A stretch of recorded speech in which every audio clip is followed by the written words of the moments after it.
Well, hello everybody and welcome back, people who've been following this series of talks. It's nice to see familiar faces, and of course I know some of you, so it's lovely.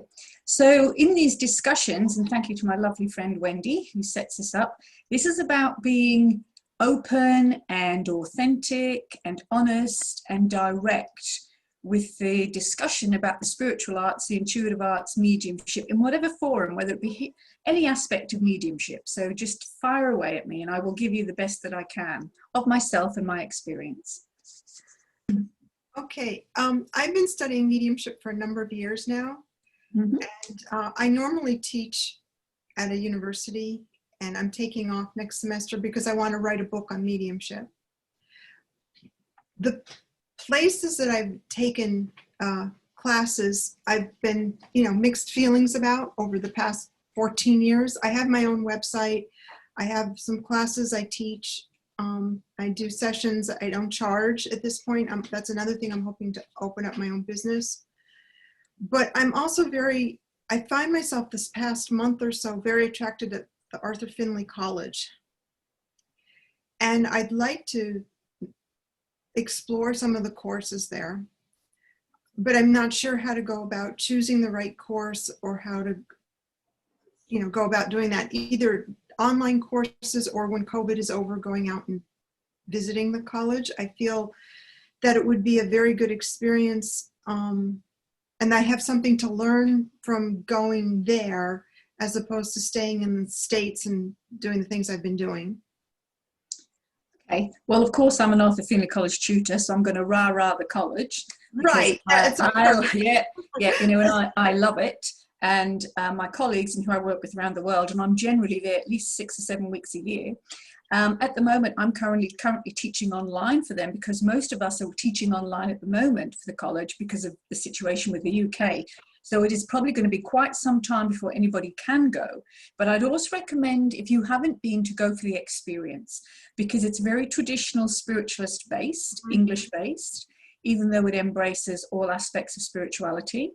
As for the plethora of courses you can do, it depends upon where you are in your development, Elizabeth, and what you're actually looking for. So you want to look at, it depends what your interests are, where your level of development is and what you've done. And of course, when you go on a tutor's course, say if we were teaching for a week, there might be five or six tutors. We're running one course, but it will be the head tutor whose course it is. Like for instance, I'm a course organizer, many other people are, so I'd organize a course and invite other tutors to teach for me. So it doesn't mean that you get that course organizer or that person as a teacher. You will be graded, interviewed, and put into a group that week, if you were doing a week's course, of where you need to go for your best benefit. If I went out to the college, this would happen. Yes. Not online. Okay. No, online you can jump into anything. I've got a whole series of talks going, starting from January, once a month. I do tutorials for the college. Once a month I do a course. But the college, if I were to get out there, they would kind of assess me and decide where I would go? Well, no, darling, you would have to have a look at what course you wanted to do. And then once you applied and joined the course, you would then be interviewed on your arrival from the tutors and the course organizers who are running the courses, to see where we would put you to give you the best experience at that time. When it's online, we can't do that. For my classes online, I have people come in. I mean, I work late hours in the evening here with them, and I have people coming in from all over the world. So we can't always grade that. So when you're online, you're literally open to whatever that tutor is teaching at that given moment. Right. Okay, but what you need to do is get on the Arthur Findlay College website, look at courses that are available, look at what you want to do. There's what we call 2-hour courses, the tutorials, which I do because of my time difference. You can do a day course. Some courses run for a couple of days, but at the moment, most of them are 2 hours or 4 hours, 6 hours, because of COVID and because of the intensity of doing online work. Yeah. But I always say to people, it's not everybody's cup of tea, but I do believe it's an experience. And as for the authenticity of traditional correct mediumship, you can't go past the college museum. The artifacts of mediumship in there from the spirit world is quite amazing. That's a history lesson in itself. Yeah. But it does depend, Elizabeth, what you want to do yourself. Yeah. Okay. And I have a pretty good idea of what I want to do. Develop my Yeah. and work with people, but I don't want to take up other people's time going into too much of that. Okay. Well, you can email me privately if you want any guidance or help with that. Okay. You can go to my website and email me privately, and I'll give some suggestions for you. Excellent. Thank you. Okay. Lovely. Okay. Next, please. You know, we were talking about power and sitting in the power and the lack of people sitting for spirit without the intention.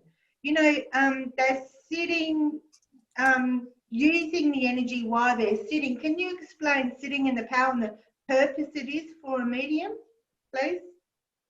Well, the thing is that you can't link to the spirit world without developing the power, because the mind will just work psychically. So the whole purpose of developing the power, whether it be for mental mediumship, trance, physical, healing, you have to develop and move within that power.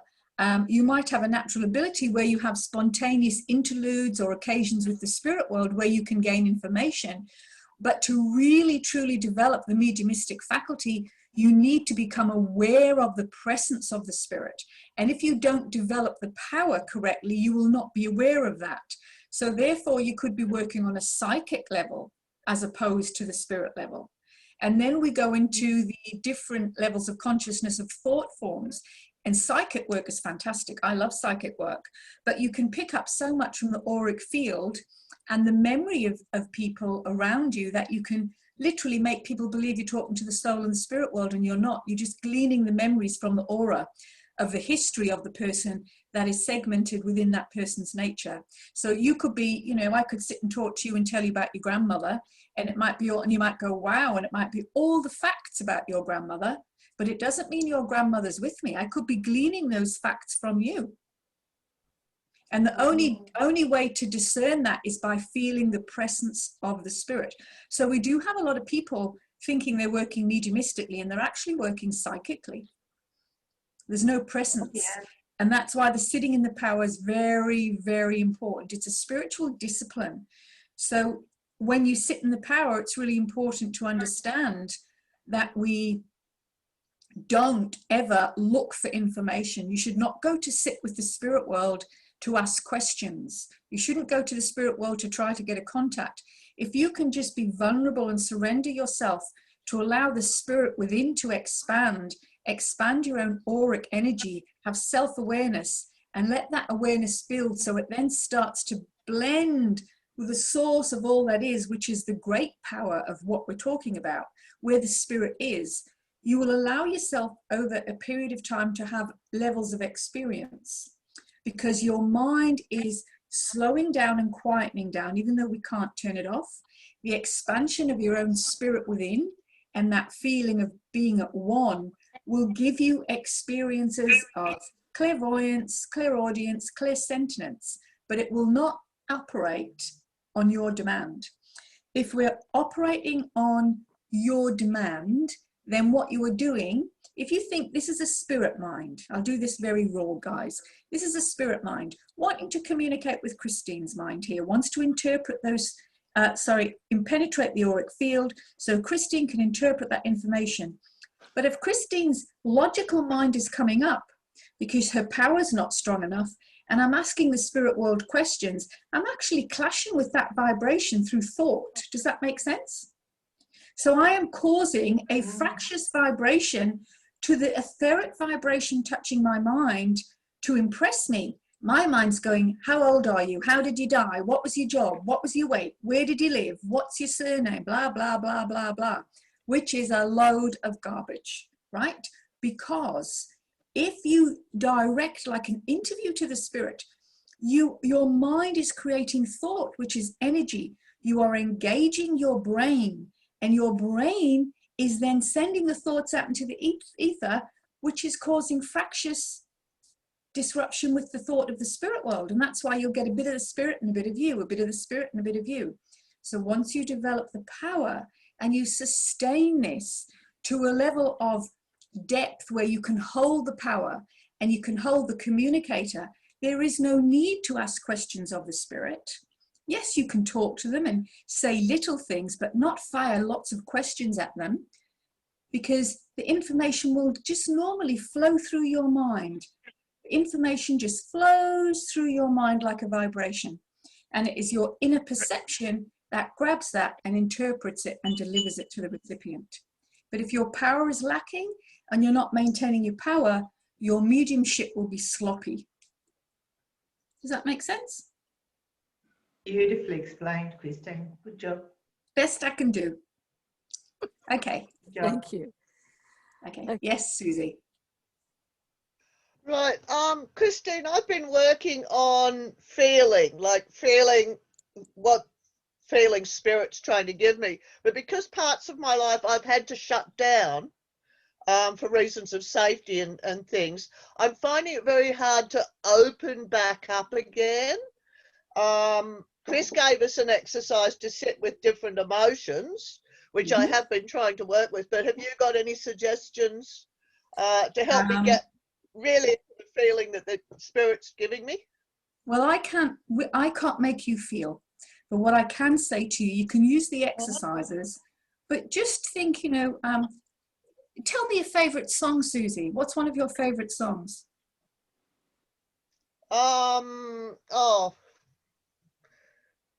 Mother's,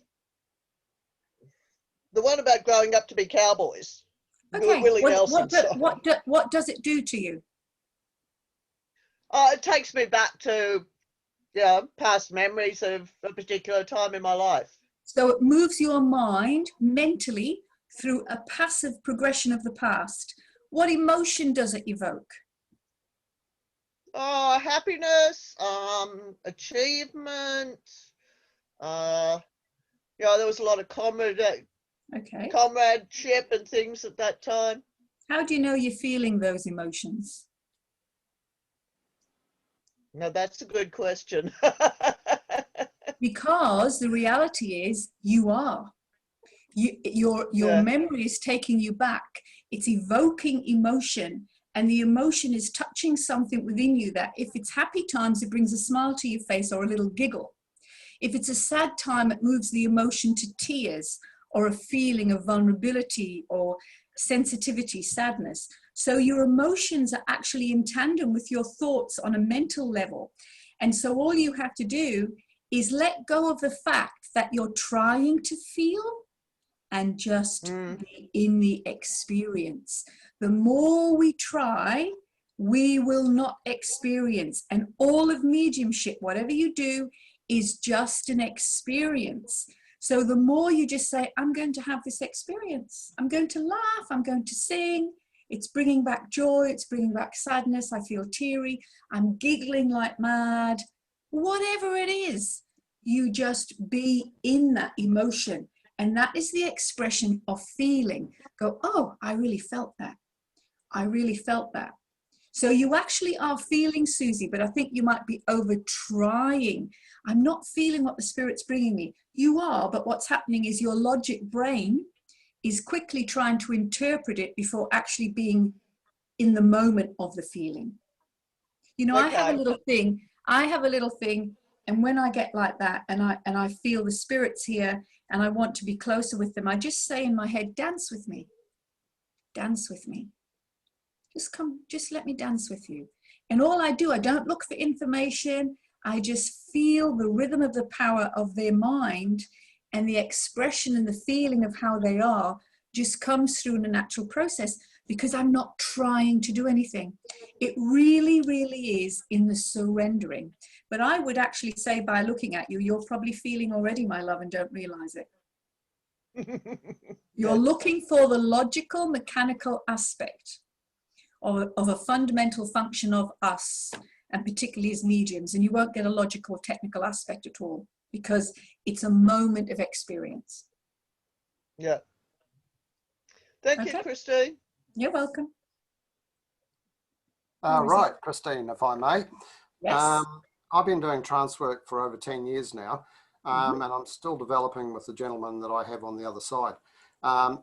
When you made the distinction between the psychic and the non-psychic side of blending and being involved, when I have instances of meeting someone And I find this involuntary action of, say, for example, my hand coming up and rubbing my chin, just as an example, happened recently, rubbing my chin. And the lady then says to me, do you know, that's what my husband always used to do when he was alive.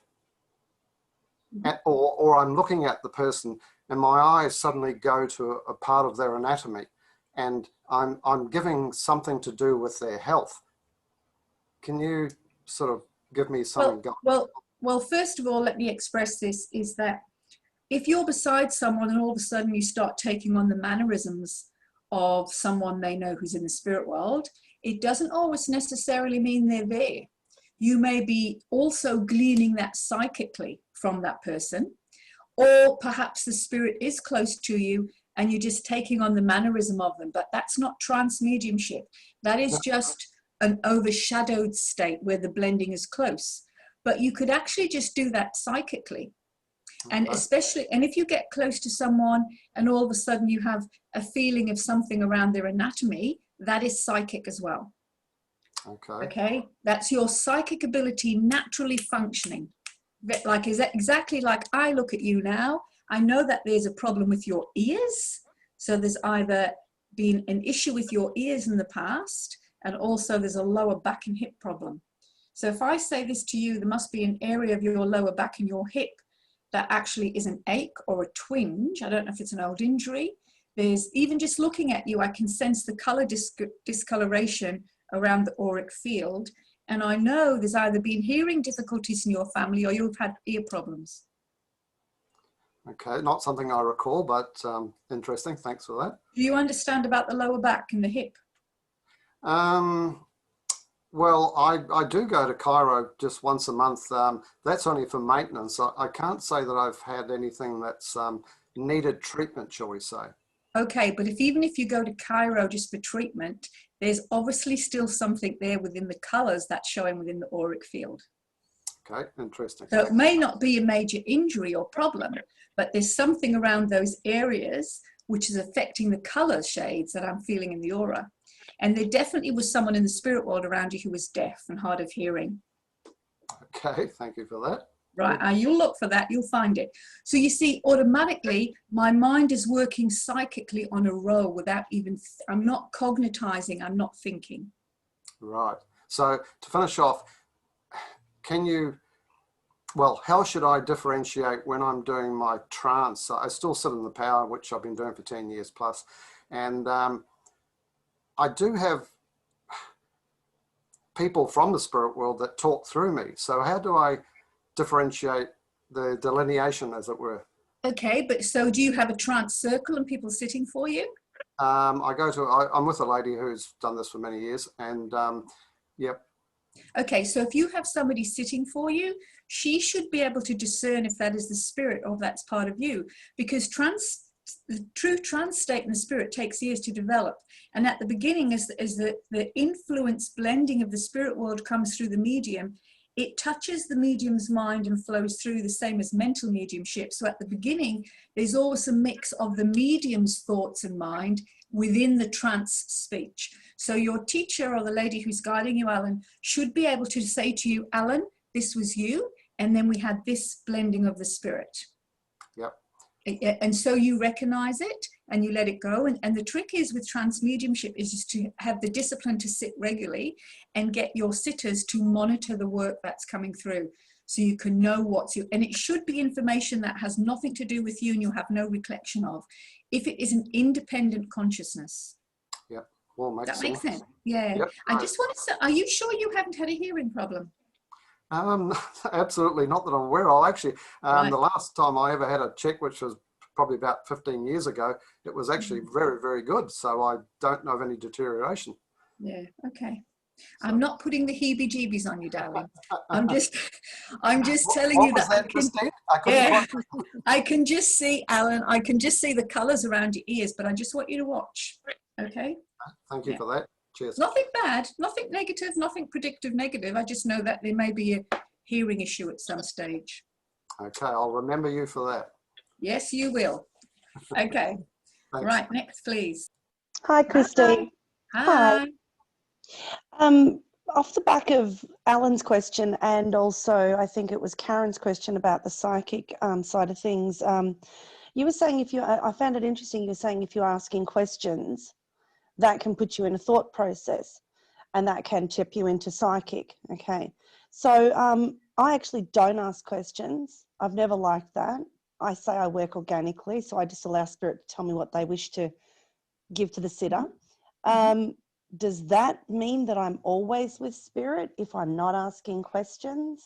Kylie, to be really honest, I couldn't answer that completely because I'm not sitting with you. I'd have to come and have a look at you to see exactly where you were.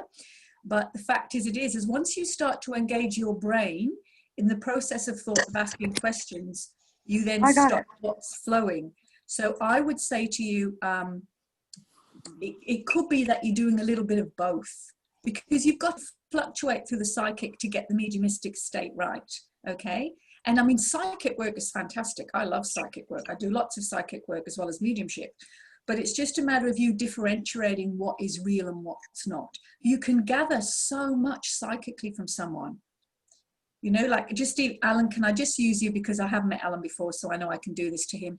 But just lightly touching Alan, I could just literally, by looking at the picture, take my mind right back through periods of his life medically and intuitively, just by that simple psychic action, not engaging the brain, trusting what I'm getting and interpreting that feeling in the movement of mind.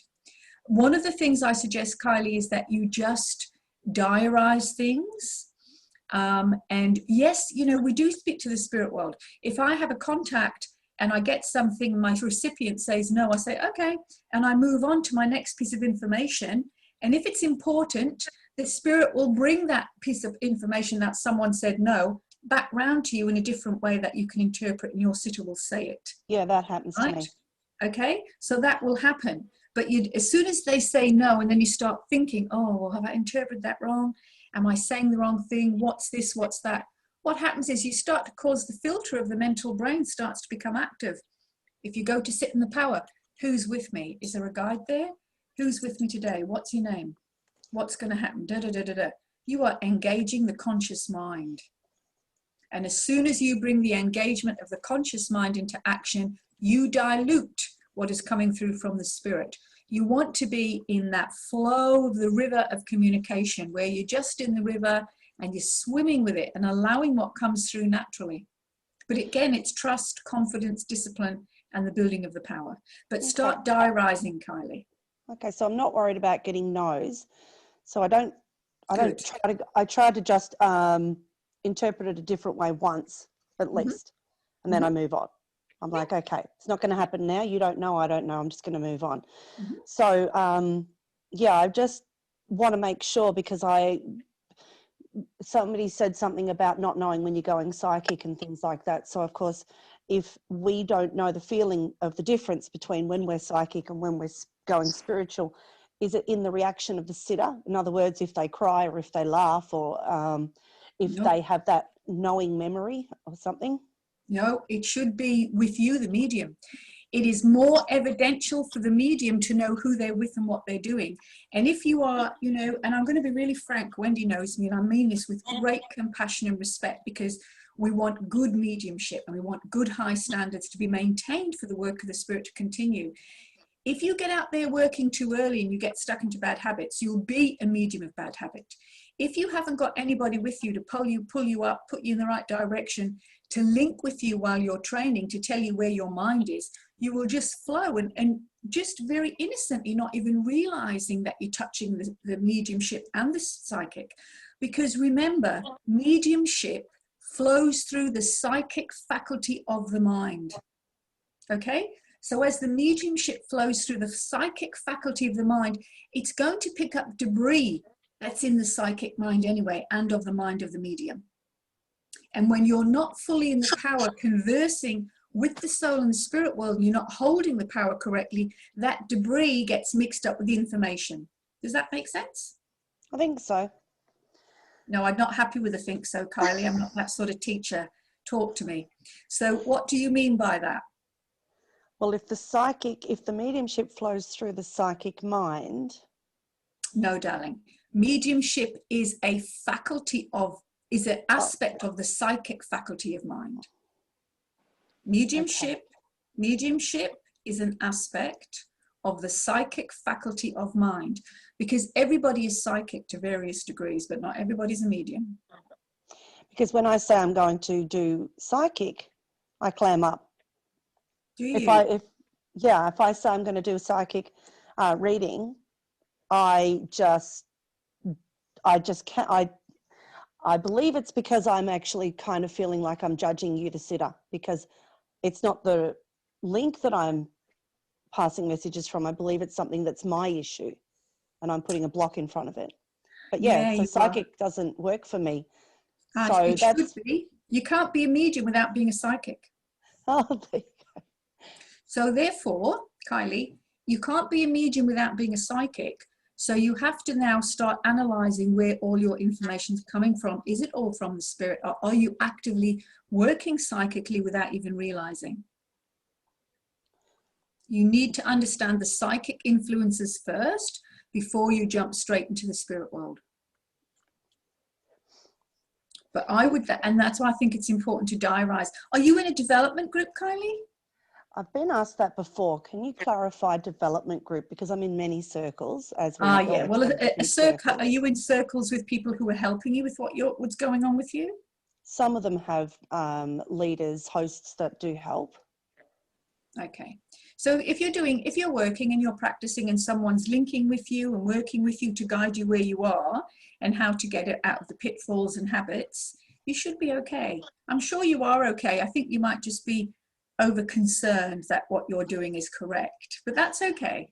I went psychic apparently a couple of weeks ago, but I did have a grandfather behind it. So I felt that I had a link there. So that's okay. It was just very interesting when you said about how not to ask the questions, and I don't ask questions. You can talk to the spirit world, but don't throw loads of questions at them. No, I don't ask. Think about this, guys. All of you think about this. When you die, do you really want to come back as if you're answering a questionnaire to your loved ones? No, you don't, do you? You don't want to fill in a questionnaire form.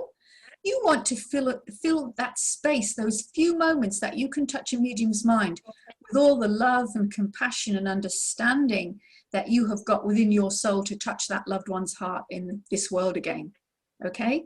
So you don't want to be asking questions and filling in a questionnaire. I don't. And when I go to the spirit world, I want to jump through to the medium and let my mum or my sisters, whoever's there for me, or Wendy, know that I'm alive and well and I'm full of love and understanding and want to be in their lives and I haven't gone far away and eternity is real.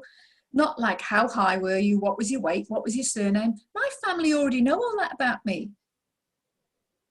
So why am I going to repeat it again? It might be good evidence, some of it, and you can get the evidence, but you also want to get to the essence of the communicator.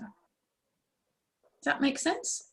So if we bring through that essence of the communicator, that's not psychic. Not if you've got good evidence. So you could give three, like again, I'm going to jump at Alan. I work psychically with Alan. I was feeling the auric field where I felt the colours around the back and around the ears. And then automatically, as I was talking to him, my mind started to go into a contact automatically without me even thinking about it, which obviously I didn't bring through because I'm doing a class. So the fact is my mind automatically goes there. So it's absolutely okay to start on an intuitive level if you want to.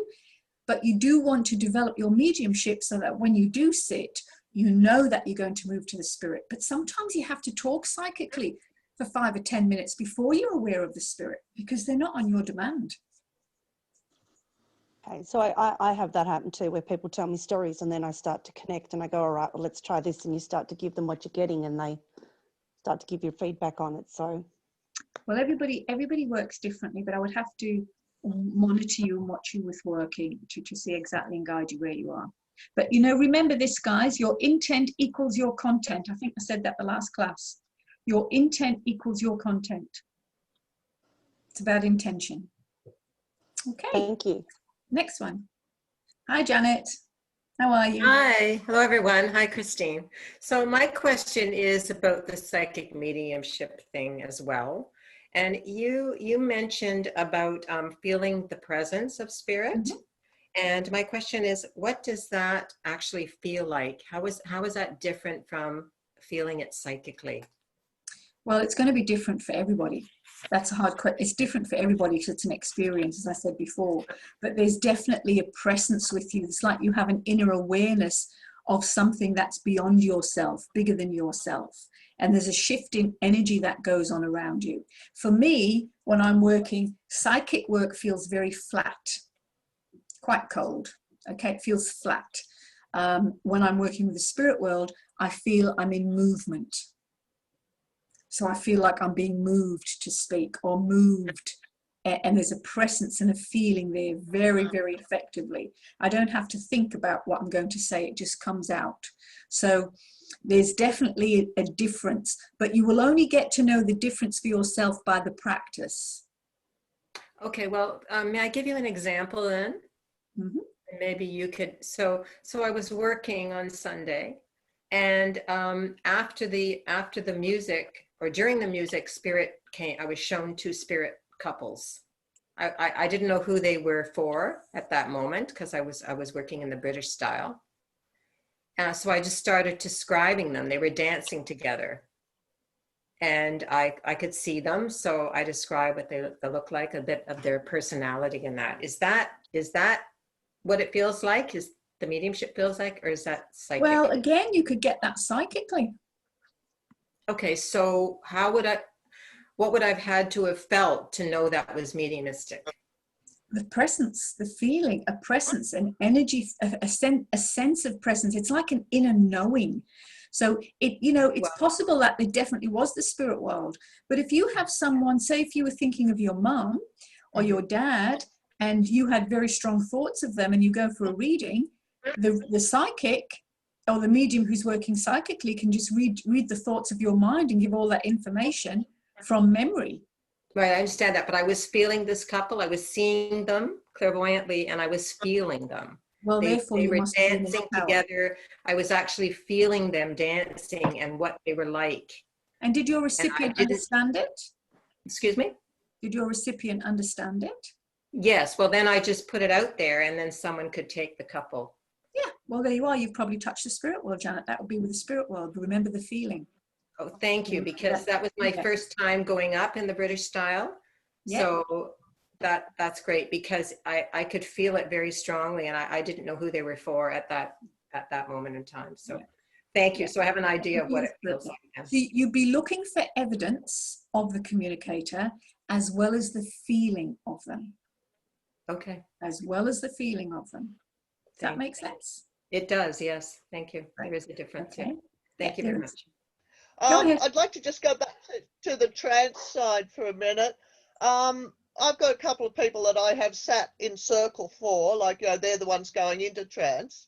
But when they started to channel or bring through what verbal information was coming through them, I didn't notice much in the way of change of voice or change of speech pattern. The words that they use seem to be very much their own words rather than another entity's words. So I'm tending to think that those people, it was really their higher self coming through rather than a communicator. Would that be? Well, at the beginning, yes. Right? At the beginning, yes, it is a lot of the medium. You've got to give the spirit world time to impress upon the vocal cords, but sometimes that can still sound like them and still be the thoughts of the spirit, right? So they could still be impressed with the thoughts from the spirit on an inspirational level, but it's their voice. And you usually don't get voice change until the medium is quite developed, which takes some time. So it will be just their voice in the beginning. And then there'll be intonations and different characterizations of speech where you'll be able to define that as time goes on. Right. But you do have to look. Sorry. Yeah. You do have to look at the knowledge base of the medium, and if they're used to different accents. So myself, I sound English. I'm very Northern English when I'm with my family. Somebody who would be listening to Christine over a period of time would listen to a different dialect, a different thought of how I speak over a period of time. But at the beginning, it would definitely sound like me.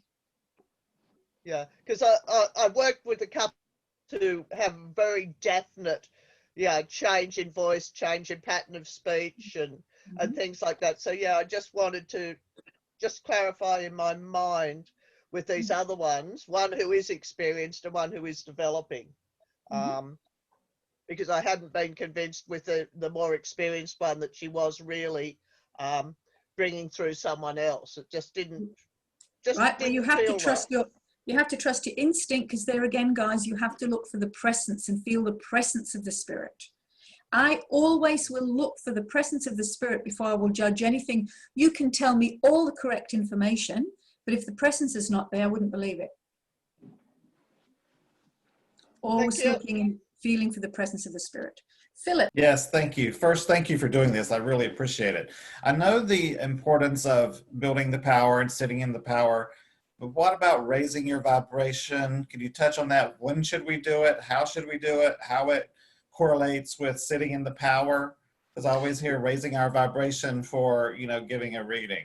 Well, you know, we are raising our vibration by learning to sit in the power anyway.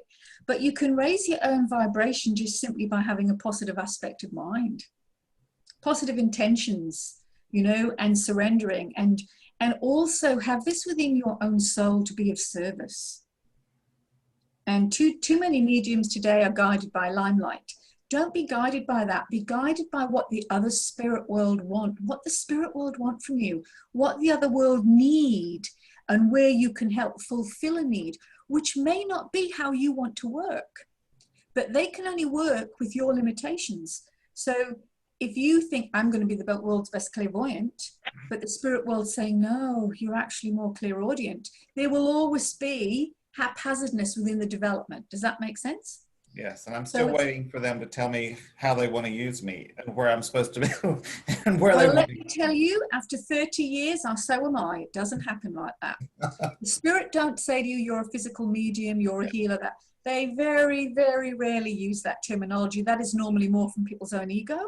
It is actually the fact that they wait. It's a two-way relationship. So they will wait to see your dedication, your commitment, and your understanding of what you know.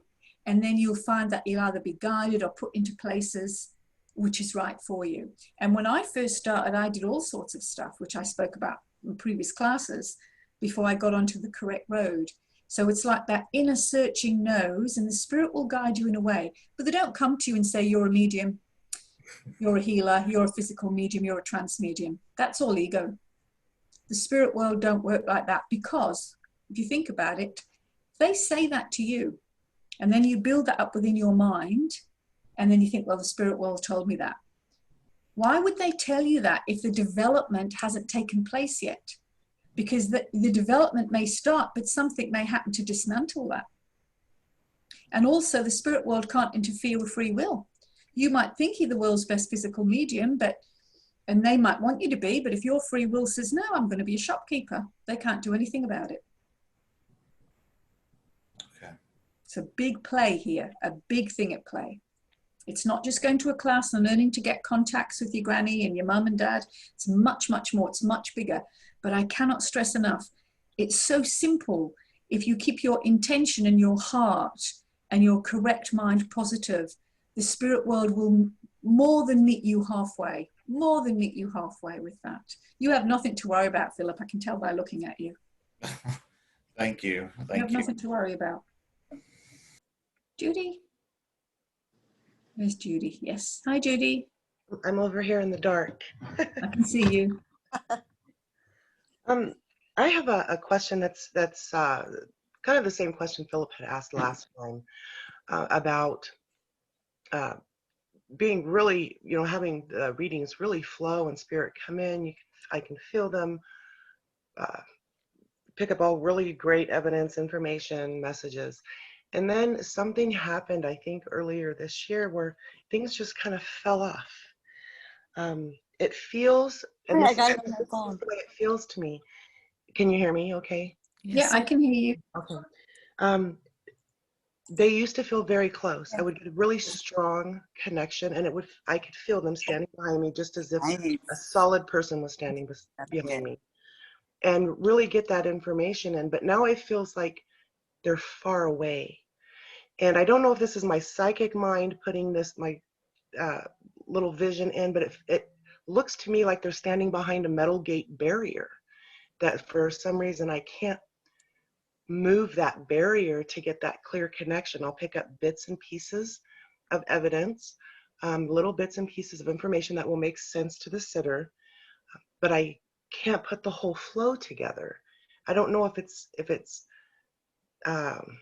me blocking it. Okay. It's got to be me. It's got to be something in my Yes, mind. no, the spirit are not. Okay, so first of all, they haven't moved far away from you, Judy. I can Yeah. tell as well by looking at you. They haven't moved far away from you. It's just the mental brain creating that little metal gate. So first of all, get melting it. Start melting that gate. Melt it, right? That's metal. Melt it. Don't let it exist. All that's happening, I would guarantee, if there's something going on in your life that's been emotional or stressful, or you've had to make decisions and take your maybe thoughts away from the spirit world for a little while, you might just not be as disciplined as in holding your power, because your emotional mental state might be more heightened with things to do in everyday life at this current point. And so that then when we go into work, our work can be a little bit haphazard. So don't stress too much about that. Just go back to sitting, building with that power, setting that intention of thought to the spirit world, and it will come back. You've not lost anything, Judy. Can I just ask you, if I can just be so forward, how I operate anyway, is that, and I mean operate in the fact that I will sense when I'm working, is have you been through a bit of an emotional turbulent time? Yes. With mental worry? Yes. There you go. That's all it is. The mental emotional mind is just rising to the fore much stronger than the spiritual aspect of mind. And so that will take precedence over this. And so that will go, just say, do you know something? I feel really crappy today. I feel so emotional. I feel angry. I feel upset. But I'm going to pick that up and I'm going to put it on a shelf. And for the next hour, I'm going to work with my spirit mind, because I can do that and I love to do it. You know, and that makes my heart sing. So I'm going to apply myself that way, Spirit, in the best way I can be in this moment. And if you set that intention, being the best way I can be in this moment to work for you, it will flow naturally. But just imagine, use a mental aspect, pull out that mental, emotional stress, stick it on a shelf. Just say, get that out, put it over there. It's all a mental exercise. And let me just move into that lovely spirit mind, because this is where I want to be. And I have freedom and surrender here. So I'm going to do my best. And I guarantee you keep practicing that and it will come to flow. There's no problem. It's just more to do with the stress around you that I can see. Okay. Thank you very much. They've not moved away anywhere. Our minds move us away. The spirit world don't move us away. And that's kind of what I was trying to figure out, if it was me pulling back and something blocking me, myself, from that connection, because I knew they were there. I could feel them, but not as strongly as I used to. And the other thing is, guys, as soon as you start to engage with the thoughts that you've done it wrong, or you're moving away, or you're blocking, or it's me, you then create a subconscious preliminary build-up of thought within your mind. So when you go to work with the spirit, this thought process in the subconscious mind flows up. I'm not good enough. The last time I did this was terrible. Am I going to get a better reading this time? Are they going to be closer to me this time? Am I going to get better evidence, or am I going to fall out of it? And so all of that subconscious thought that flows up gets into your mind like a little spider's web. Just get a little broom. And, you know, I used to say to the spirit world, they used to laugh at me. And this was actually brought through to me with some wonderful evidence from one of my colleagues years ago. And I used to say to the spirit world, sweep clean my mind. Sweep clean my mind. And I'd imagine a man going through my mind with a big garden broom. And it sounds crazy, doesn't it? But I don't care if it sounds crazy, right? Because it worked. So if you have this mental aspect that works for you, use it. Use it with your application of thought and your application of intention. Sweep clear the mind and put you on the shelf for a little while to be of service in the best way you can in that moment. Thank you very much. Okay, so Elizabeth, your last question, please. Thank you. Christine, I do trance sometimes, and a number of years ago, I was doing trance with my philosopher teacher who would come through, and he had an English accent. And as I got better at it, the accent would come through. And then somebody, a teacher, pointed out to me, oh, I see, Dr. Randolph, you have a bit of an accent there. And after that, I felt so self-conscious. That was several years ago. I can't do the accent anymore. It just doesn't come through because I'm afraid like that it's fake.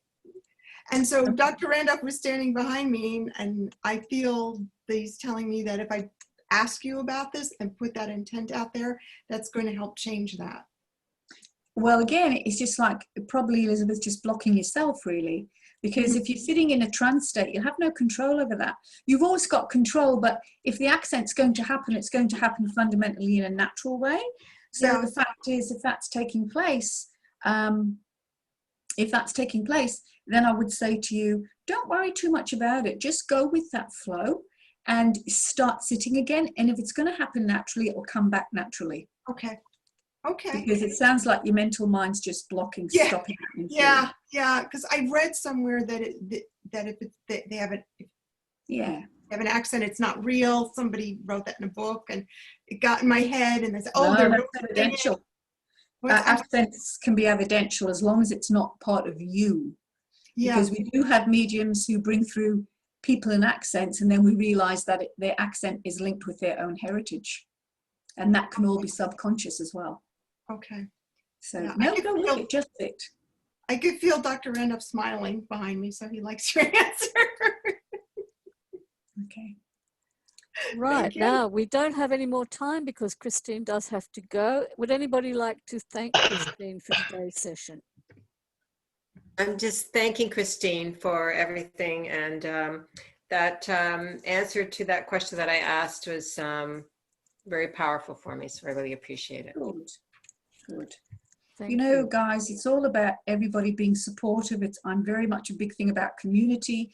It's about everybody being good at what they can be good at independently, but giving support to each other. That's what the spirit world want.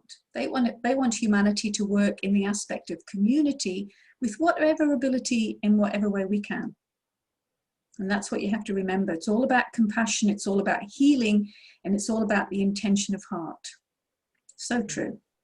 So I look forward to seeing some of the emails, and hopefully, I think, Wendy, I've got a few dates here. Yes. Can I give them to you? Yeah. Yes, please. Now, we said the 20th of January would be the That's next right. Q&A session. Q&A. And Yep. after that? February the 17th and March the 17th. Right. Fantastic. Well, thank you very much. I mean, I'm just so appreciative of you taking this time, Christine. I know that you're absolutely flat out with all the other things you do. I really feel for the people who are developing and don't have access to a good teacher. I know you and I have talked many times about the importance of raising standards, and people don't know what they don't know. I agree, Wendy, thank you. But I realised that because, you know, guys, I was in the same place myself. I didn't know for a long time. I mixed everything up, absolutely everything. I got it wrong, stuffed it up, messed it up, went home in tears. When I'd made the wrong link, I did everything wrong. And I still make mistakes. But I get back on my horse and giddy up back to the spirit world.